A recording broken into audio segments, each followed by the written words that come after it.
ఈ రోజుల్లో మనం చూసినట్లయితే తల్లిదండ్రులు మరి పెద్దవాళ్ళు అయిపోయిన తర్వాత మనం పెరిగి పెద్దవాళ్ళై మనల్ని చదివించి మన కోసం బోళ్ళంత డబ్బు ఖర్చు పెట్టి మళ్ళీ మనకు ఉద్యోగాలు వచ్చేదాకా మనం చూసి పెళ్ళిళ్ళు చేసి ఇవన్నీ చేసి అయిపోయిన తర్వాత తల్లిదండ్రులు పెద్దవాళ్ళు అయిపోయిన తర్వాత ఎప్పుడు చచ్చిపోతారా అని ఎదురు చూస్తూ ఉంటారు కదండి.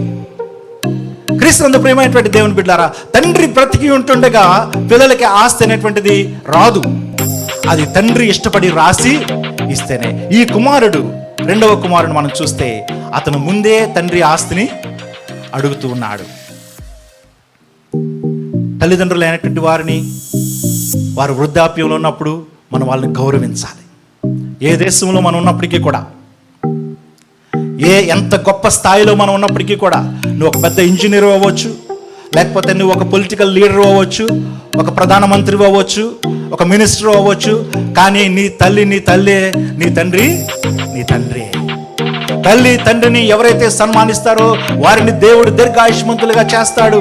అంతేకాని వారి బ్రతికుండగానే వారి ఆస్తిని లాక్కుని, వారు బ్రతికుండగానే వారి యొక్క హృదయాన్ని పొడిచివేసి, వారు బ్రతికుండగానే వారి యొక్క మరి హృదయం ముక్కలయ్యేటట్టుగా వారికి మాట్లాడి, ఈ విధంగా ఎవరైతే తల్లిదండ్రులను మరి దూషిస్తూ ఉంటారో, తల్లిదండ్రులు బాధ పెడుతూ ఉంటారో, వాళ్ళపైన దేవుని యొక్క దీవెన ఉండదండి.